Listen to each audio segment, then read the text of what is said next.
2 Samuel, Absalom's defeat and death. Chapter 18. David now mustered the men who were with him and appointed generals and captains to lead them. He sent the troops out in 3 groups, placing one group under Joab, one under Joab's brother Abishai, son of Zeruiah, and one under Ittai, the man from Gath. The king told his troops, "I am going out with you." But his men objected strongly. "You must not go," they urged. "If we have to turn and run, and even if half of us die, it will make no difference to Absalom's troops. They will be looking only for you. You are worth 10,000 of us, and it is better that you stay here in the town and send help if we need it." "If you think that's the best plan, I'll do it," the king answered. So he stood alongside the gate of the town as all of the troops marched out in groups of hundreds and of thousands. And the king gave this command to Joab, Abishai, and Ittai: "For my sake, deal gently with young Absalom." And all the troops heard the king give this order to his commanders. So the battle began in the forest of Ephraim, and the Israelite troops were beaten back by David's men. There was a great slaughter that day, and 20,000 men laid down their lives. The battle raged all across the countryside, and more men died because of the forest than were killed by the sword. During the battle, Absalom happened to come upon some of David's men. He tried to escape on his mule, but he rode beneath the thick branches of a great tree. His hair got caught in the tree. His mule kept going and left him dangling in the air.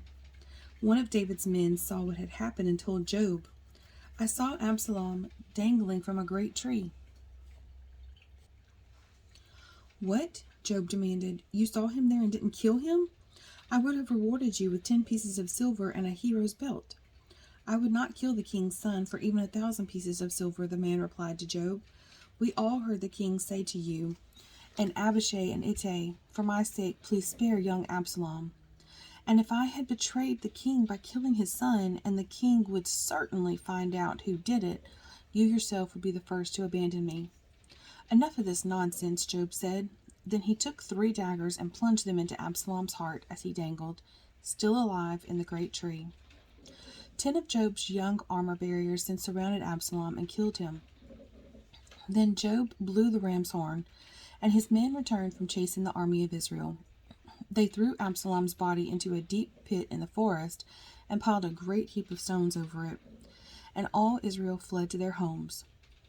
During his lifetime, Absalom had built a monument to himself in the king's valley, for he said, "I have no son to carry on my name." He named the monument after himself, and it is known as Absalom's monument to this day. David mourns Absalom's death. Then Zadok's son Ahimaaz said, "Let me run to the king with the good news that the Lord has rescued him from his enemies." "No," Joab told him. "It wouldn't be good news to the king that his son is dead. You can be my messenger another time, but not today." Then Joab said to a man from Ethiopia, "Go tell the king what you have seen." The man bowed and ran off. But Ahimaaz continued to plead with Joab. "Whatever happens, please let me go too." "Why should you go, my son?" Joab replied.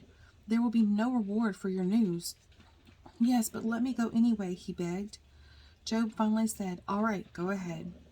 So Ahimaaz took the less demanding route by way of the plain and ran to Mahanaim ahead of the Ethiopian. While David was sitting between the inner and outer gates of the town, the watchman climbed to the roof of the gateway by the wall. As he looked, he saw a lone man running toward them. He shouted the news down to David, and the king replied, "If he is alone, he has news." As the messenger came closer, the watchman saw another man running toward them. He shouted down, "Here comes another one." The king replied, "He also will have news." "The first man runs like Ahimaaz, son of Zadok," the watchman said. "He is a good man and comes with good news," the king replied. Then Ahimaaz cried out to the king, "Everything is all right." He bowed before the king with his face to the ground and said, "Praise to the Lord your God, who has handed over the rebels who dared to stand against my lord the king." "What about young Absalom?" the king demanded. "Is he all right?" Ahimaaz replied, "When Joab told me to come, there was a lot of commotion, but I didn't know what was happening. Wait here, the king told him. So Ahimaaz stepped aside. Then the man from Ethiopia arrived and said, I have good news for my lord the king. Today the Lord has rescued you from all those who rebelled against you. What about young Absalom? The king demanded. Is he all right? And the Ethiopian replied, May all of your enemies, my lord the king, both now and in the future, share the fate of that young man. The king was overcome with emotion. He went up to the room over the gateway and burst into tears. And as he went, he cried, Oh, my son Absalom, my son Absalom, if only I had died instead of you. Oh, Absalom, my son, my son. Job rebukes the king. Chapter 19. Word soon reached Job that the king was weeping and mourning from Absalom. As all the people heard of the king's deep grief for his son, the joy of that day's victory was turned into deep sadness. They crept back into the town that day as though they were ashamed and had deserted in battle. The king covered his face with his hands and kept on crying, Oh, my son Absalom! Oh, Absalom, my son, my son! Then Job went to the king's room and said to him, We saved your life today and the lives of your sons, your daughters, and your wives and concubines. Yet you act like this, making us feel ashamed of ourselves. You seem to love those who hate you and hate those who love you. You have made it clear today that your commanders and troops mean nothing to you. It seems that if Absalom had lived and all of us had died, you would be pleased. Now go out there and congratulate your troops, for I swear by the Lord that if you don't go out, not a single one of them will remain here tonight. Then you will be worse off than ever before. So the king went out and took his seat at the town gate, and as the news spread throughout the town that he was there, everyone went to him. Meanwhile, the Israelites who had supported Absalom fled to their homes. And throughout all the tribes of Israel, there was much discussion and argument going on. The people were saying, The king rescued us from our enemies and saved us from the Philistines. But Absalom chased him out of the country. Now Absalom, whom we anointed to rule over us, is dead. Why not ask David to come back and be our king again? Then King David sent Zadok and Abiathar the priests to say to the elders of Judah, Why are you the last ones to welcome back the king into his palace? For I have heard that all Israel is ready. You are my relatives, my own tribe, my own flesh and blood. So why are you the last ones to welcome back the king? And David told them to tell Amasa, Since you are my own flesh and blood, like Job, may God strike me and even kill me if I do not appoint you as commander of my army in his place. Then Amasa convinced all the men of Judah, and they responded unanimously. They sent word to the king, Return to us and bring back all who were with you. David's return to Jerusalem. So the king started back to Jerusalem, and when he arrived at the Jordan River, the people of Judah came to Gilgal to meet him and escort him across the river. Shimei, son of Gera, the man from Bahurim in Benjamin, hurried across with the men of Judah to welcome King David. 1,000 other men from the tribe of Benjamin were with him, including Ziba, the chief servant of the house of Saul, and Ziba's 15 sons and 20 servants. They rushed down to the Jordan to meet the king. They crossed the shallows of the Jordan to bring the king's household across the river, helping him in every way they could. David's mercy to Shimei. As the king was about to cross the river, Shimei fell down before him. My lord the king, please forgive me, he pleaded. Forget the terrible thing your servant did when you left Jerusalem. May the king put it out of his mind. I know how much I have sinned.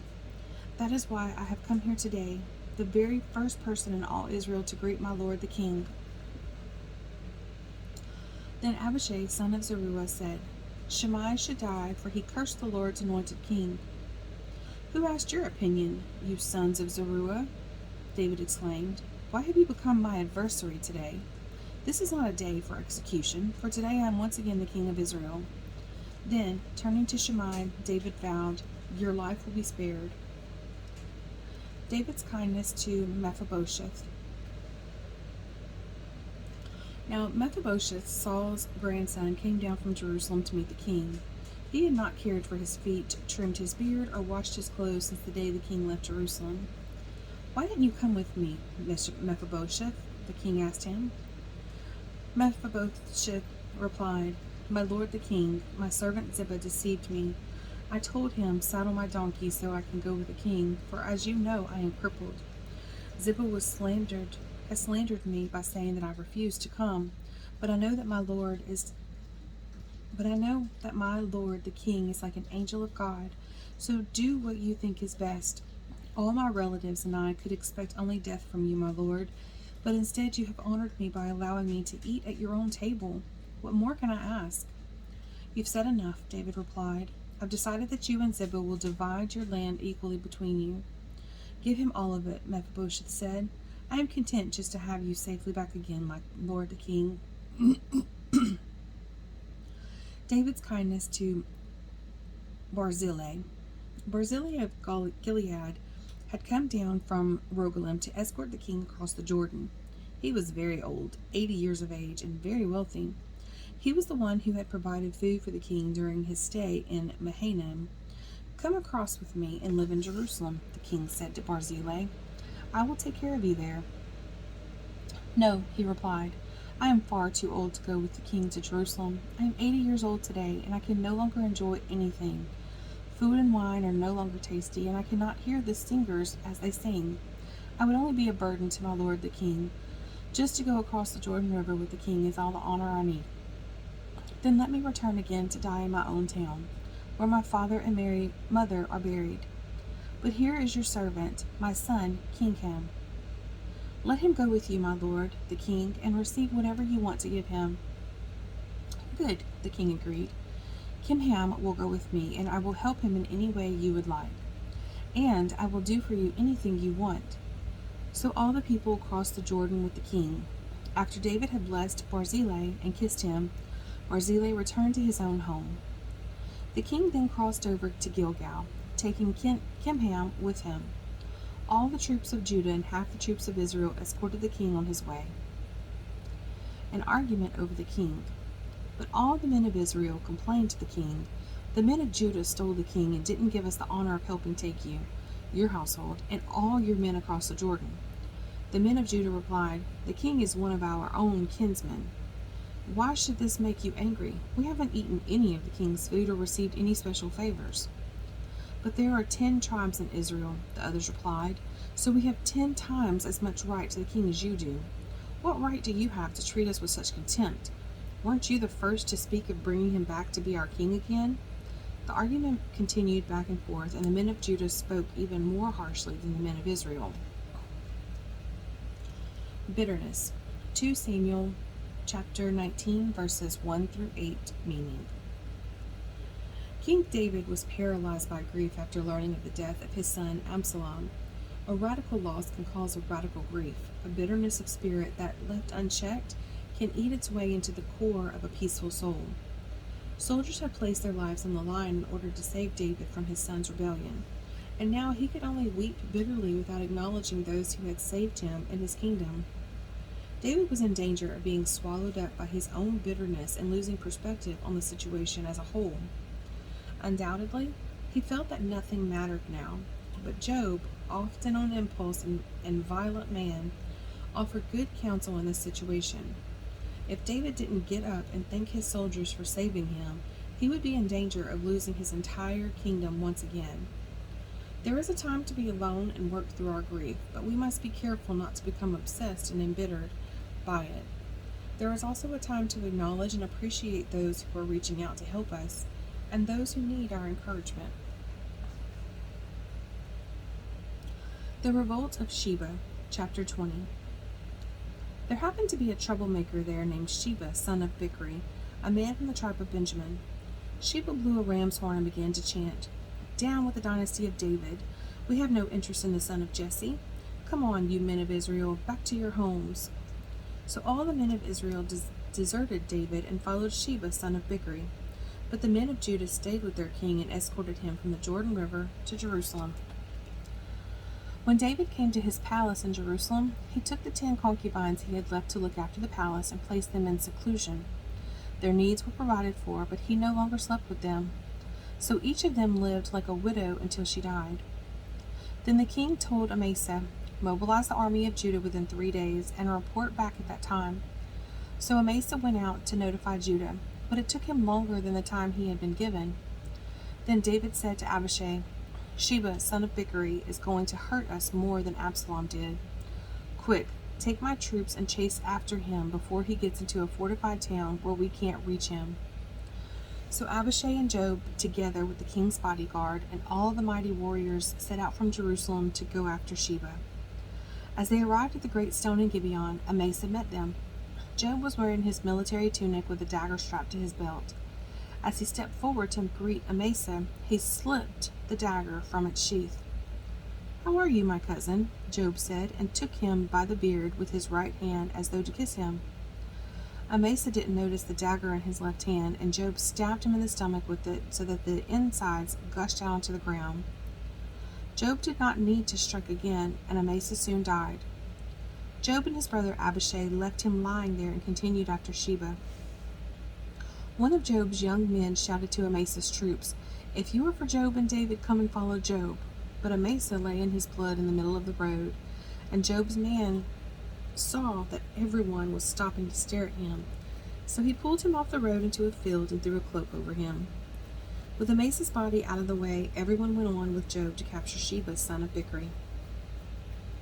Meanwhile, Sheba traveled through all the tribes of Israel and eventually came to the town of Abel-Beth-Maachah.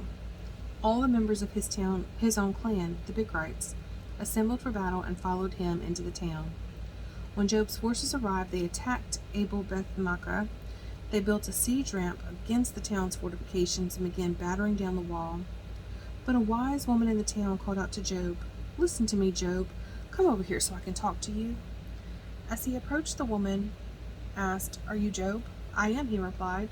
So she said, "Listen carefully to your servant." "I'm listening," he said.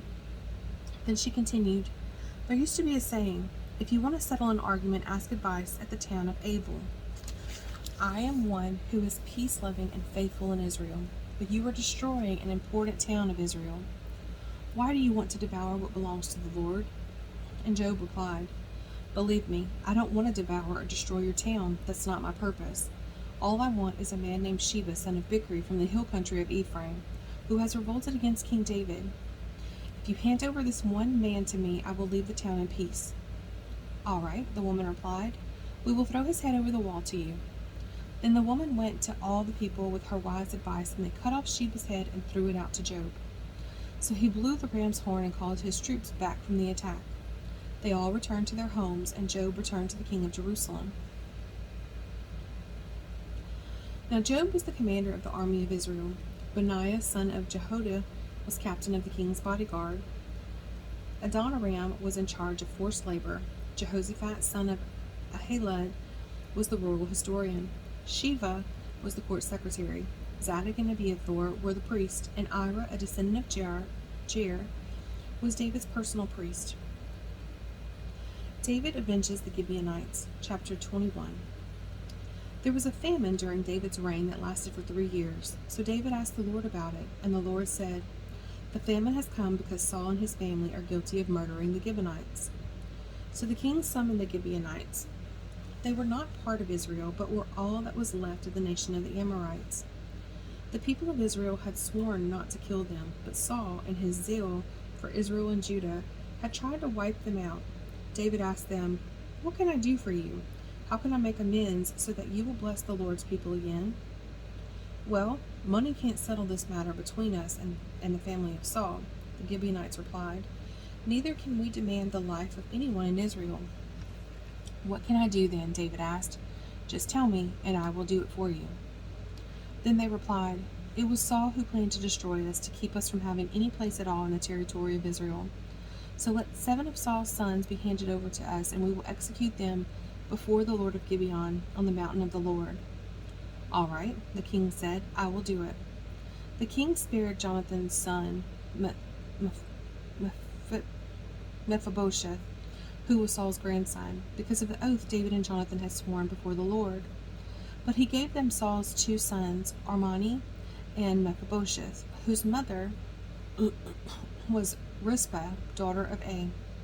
He also gave them the 5 sons of Saul's daughter Merab, the wife of Adriel, son of Barzillai from Meholah. The men of Gibeon executed them on the mountain before the Lord. So all 7 of them died together at the beginning of the barley harvest. Then Rizpah, daughter of A, the mother of 2 of the men, spread burlap on a rock and stayed there the entire harvest season. She prevented the scavenger birds from tearing at their bodies during the day and stopped wild animals from eating them at night. When David learned what Rizpah, Saul's concubine, had done, he went to the people of Jabesh Gilead and retrieved the bones of Saul and his son Jonathan. When the Philistines had killed Saul and Jonathan on Mount Gilboa, the people of Jabesh Gilead stole their bodies from the public square of Bethshan, where the Philistines had hung them. So David obtained the bones of Saul and Jonathan, as well as the bones of the men of the Gibeonites had executed. Then the king ordered that they bury the bones in the tomb of Kish, Saul's father, at the town of Zelah in the land of Benjamin. After that, God ended the famine in the land.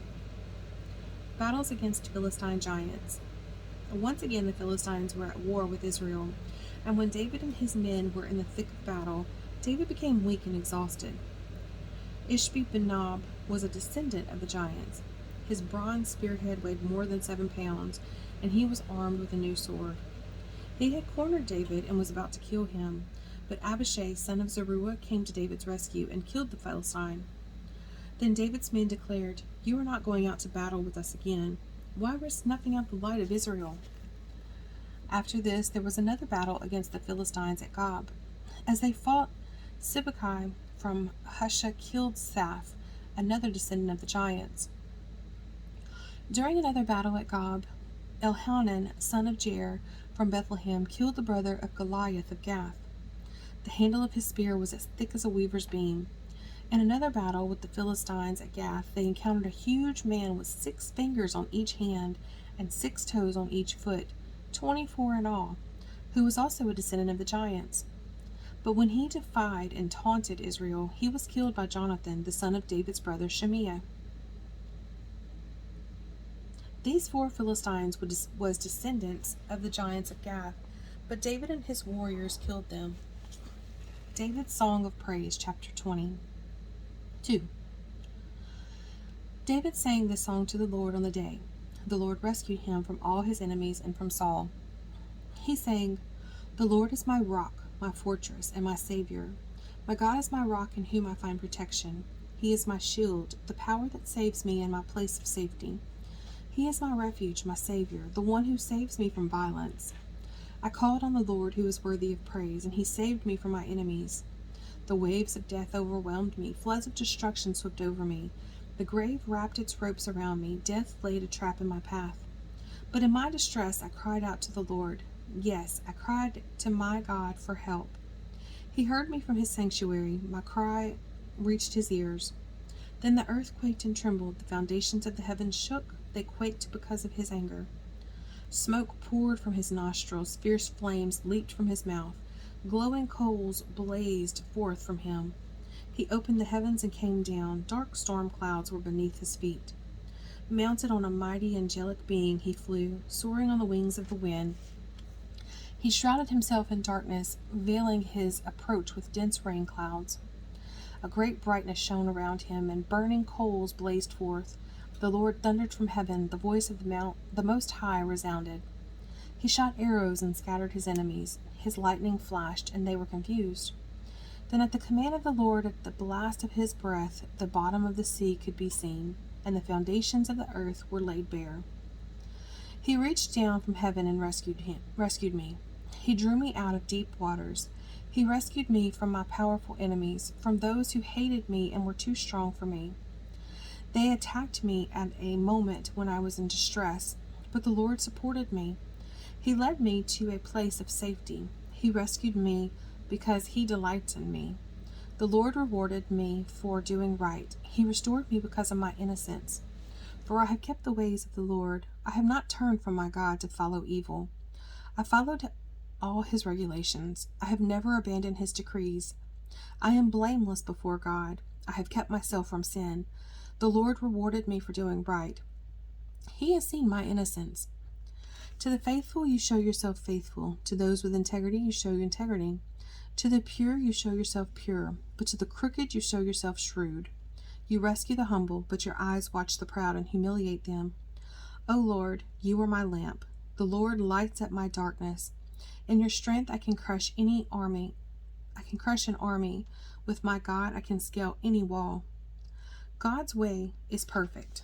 All the Lord's promises prove true. He is a shield for all who look to him for protection. For he is God except the Lord. For who is God except the Lord? Who but our God is a solid rock? God is my strong fortress, and he makes my way perfect. He makes me as sure-footed as a deer, enabling me to stand on the mountain heights.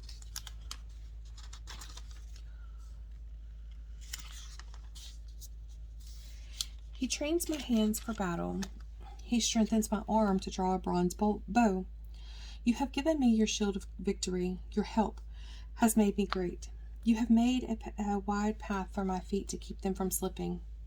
I chased my enemies and destroyed them. I did not stop until they were conquered. I consumed them. I struck them down so they did not give up. They fell beneath my feet.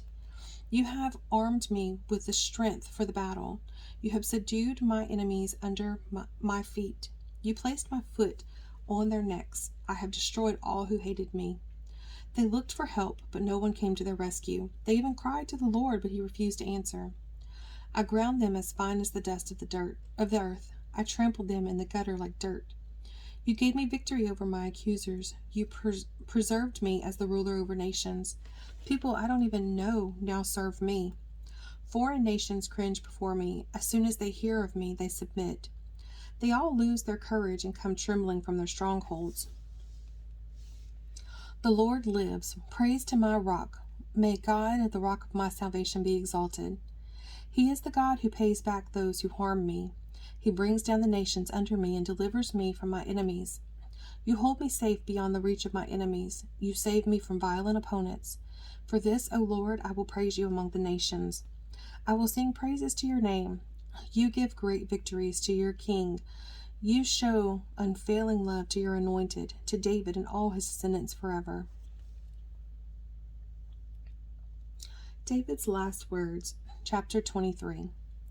These are the last words of David. David, the son of Jesse, speaks.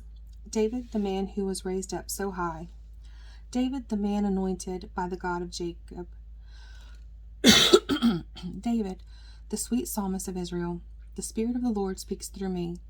His words are upon my tongue. The God of Israel spoke. The Rock of Israel said to me, the one who rules righteously, who rules in the fear of God, is like the light of morning at sunrise, like a morning without clouds, like the gleaming of the sun on new grass after rain. Is it not my family God has chosen? Yes, he has made an everlasting covenant with me. His agreement is arranged and guaranteed in every detail. He will ensure my safety and success, but the godless are like thorns to be thrown away, for they tear the hand that touches them. One must use iron tools to chop them down. They will be totally consumed by fire. David's mightiest warriors. These are the names of David's mightiest warriors. The first was Jashobeam, the Hachmonite, who was leader of the three mightiest warriors among David's men. He once used his spear to kill 800 enemy warriors in a single battle. Next in rank among the three was Eleazar, son of Dodai, a descendant of Ahoah. Once Eleazar and David stood together against the Philistines when the entire Israelite army had fled. He killed Philistines until his hand was too tired to lift his sword, and the Lord gave him a great victory that day. The rest of the army did not return until it was time to collect the plunder. Next in rank was Shema, son of Agi from Harar. One time the Philistines gathered at Lehi and attacked the Israelites in a field full of lentils. The Israelite army fled, but Shimei held his ground in the middle of the field and beat back the Philistines. So the Lord brought about a great victory. Once during the harvest, when David was at the cave of Adullam, the Philistine army was camped in the valley of Rephaim. The three, who were among the 30, an elite group among David's fighting men, went down to meet him there. David was staying in the stronghold at the time, and a Philistine detachment had occupied the town of Bethlehem. David remarked longingly to his men, "Oh, how I would love some of that good water from the well by the gate of Bethlehem." So the three broke through the Philistine lines, drew some water from the well by the gate in Bethlehem, and brought it back to David. But he refused to drink it. Instead, he poured it out as an offering to the Lord.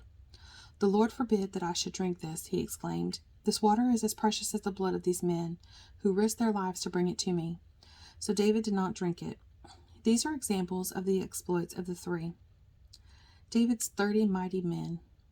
Abishai, son of Zeruiah, the brother of Joab, was the leader of the 30. He once used his spear to kill 300 enemy warriors in a single battle. It was by such feats that he became as famous as the three. Abishai was the most famous of the 30 and was their commander, though he was not one of the three. There was also Benaiah, son of Jehoiada, a valiant warrior from Kabzeel. He did many heroic deeds, which included killing 2 champions of Moab. Another time, on a snowy day, he chased a lion down into a pit and killed it. Once, armed only with a club, he killed an imposing Egyptian warrior who was armed with a spear. Benaiah wrenched the spear from the Egyptian's hand and killed him with it. Deeds like these made Benaiah famous as the 3 mightiest warriors. He was more honored than the members of the 30, though he was not one of the 3, and David made him captain of his bodyguard. Other members of the 30 included Asahel, Joab's brother, Elhanan, son of Dodo from Bethlehem, Shammah from Herod, Elika from Herod, Helez from Pelon, Ira, son of Ikish from Tekoa, Abiezer from Anathoth, Sabika from Heshah, Zalman from Ahoah, Mahari from Netophah, Heled, son of Benai from Netophah, Ithai, son of Rabai from Gibeah in the land of Benjamin, Benaiah from Pirathon, Hurai from Nahel-Gash, Abi Albon from Arabah, Asmaveth from Bahurim, Eliabah from Shauban, the sons of Jashan, Jonathan, son of Shagi from Harar, Ahim, son of Sher from Harar, Eliphalet, son of Ahashbeh from Makkah, Eliam, son of Ahithophel from Gilo, Hezro from Carmel, Pera from Arba, Egil, son of Nathan from Zobah, Benai from Gad, Zelek from Ammon, Nahari from Beeroth, the armor-bearer of Joab, son of Zeruiah, Ira from Jatir, Gareb from Jatir, Uriah the Hittite. There were 37 in all. Self-esteem. 2 Samuel chapter 23 verses 1. Who am I? Where do I find my core identity? David's last words were not the final syllables he uttered before dying. Rather, they were a summary of his life message. He begins by identifying himself in 4 ways. 1. Jesse's son. 2. The recipient of God's gift of success. 3. The one chosen by God for kingship. And 4. A leader in praise. Today, many people find their identity in their jobs, looks, or achievements, but this identity is shallow and shifting. At the core, you are a loved one of God, called by God to a vocation of serving Him and His people, blessed by God with whatever success you have experienced, supported, and shaped by family and other God-given relationships, and consequently grateful to God for all He has done for you. You can build a life and an eternity around this identity. David takes a census, chapter 24. Once again, the anger of the Lord burned against Israel, and he calls David to harm them by taking a census. Go and count the people of Israel and Judah, the Lord told him. So the king said to Joab and the commanders of the army, take a census of all the tribes of Israel, from Dan in the north to Beersheba in the south, so I may know how many people there are. But Joab replied to the king, May the Lord your God let you live to see 100 times as many people as there are now. But why, my lord, the king, do you want to do this? But the king insisted that they take the census, so Joab and the commanders of the army went out to count the people of Israel. First they crossed the Jordan and camped at Aroer, south of the town in the valley, in the direction of Gad.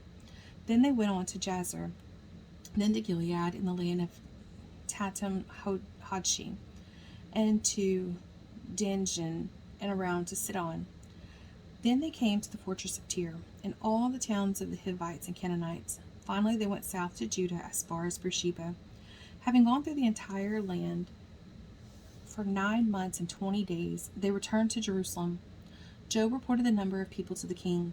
There were 800,000 capable warriors in Israel who could handle a sword, and 500,000 in Judah. Judgment for David's sin. But after he had taken the census, David's conscience began to bother him, and he said to the Lord, I have sinned greatly by taking the census. Please forgive my guilt, Lord, for doing this foolish thing. The next morning the word of the Lord came to the prophet Gad, who was David's seer. This was the message. Go and say to David, this is what the Lord says. I will give you 3 choices. Choose one of these punishments, and I will inflict it on you. So Gad came to David and asked him, will you choose 3 years of famine throughout your land, 3 months of fleeing from your enemies, or 3 days of severe plague throughout your land? Think this over and decide what answer I should give the Lord who sent me. I'm in a desperate situation, David replied to Gad, but let us fall into the hands of the Lord, for his mercy is great. Do not let me fall into human hands. So the Lord sent a plague upon Israel that morning, and it lasted for 3 days. A total of 70,000 people died throughout the nation, from Dan in the north to Beersheba in the south. But as the angel was preparing to destroy Jerusalem, the Lord relented and said to the death angel, Stop, that is enough. At that moment, the angel of the Lord was by the threshing floor of Araunah the Jebusite. When David saw the angel, he said to the Lord, I am the one who has sinned and done wrong, but these people are as innocent as sheep. What have they done? Let your answer fall against me and my family. David builds an altar. That day, Gad came to David and said to him, Go up and build an altar to the Lord on the threshing floor of Araunah the Jebusite. So David went up to do what the Lord had commanded him. When Araunah saw the king and his men coming toward him, he came and bowed before the king with his face to the ground. Why have you come, my lord the king? Araunah asked. David replied, I have come to buy your threshing floor and to build an altar to the Lord there, so that he will stop the plague. Take it, my lord the king, and use it as you wish. Araunah said to David, Here are oxen for the burnt offering, and you can use the threshing boards and ox yokes for wood to build the fire on the altar. I will give it all to you, your majesty, and may the Lord your God accept your sacrifice. But the king replied to Araunah, No, I insist on buying it, for I will not present burnt offerings to the Lord my God that have cost me nothing. So David paid him 50 pieces of silver for the threshing floor and the oxen. David built an altar there to the Lord and sacrificed burnt offerings and peace offerings, and the Lord answered his prayer for the land, and the plague on Israel was stopped. Justice. 2 Samuel chapter 24 verse 14 meaning. David knew he had acted wrongly and deserved punishment. David recognized that if God gave him justice, he would be wiped out by God's wrath. But he chose God's hand of punishment because he knew that God is merciful as well as just. In God's kindness, he is willing to forgive us instead of giving us what we deserve. Giving. 2 Samuel chapter 24 verse 24 meaning. How can I know how much money I should give to God? The Bible provides various perspectives on this question. They are not contradictory but complementary, like facets of the same diamond. For instance, Scripture instructs us to give 10% of our income, Malachi chapter 3 verses 8 through 12, to give until money is no longer our God, Luke chapter 18 verses 18 through 30, and to give an amount that demonstrates genuine love for Christ and other people, 2 Corinthians chapter 8 verses 1 through 15. This verse in 2 Samuel presents yet another perspective. Give until your giving represents a genuine sacrifice. Is the amount you give trivial compared to your car payments or entertainment budget? Do you give only what is left over at the end of the month? Does your giving fail to make an appreciable difference to your lifestyle? If so, it's time to change. Will you, like David, refuse to offer God a gift that essentially cost you nothing?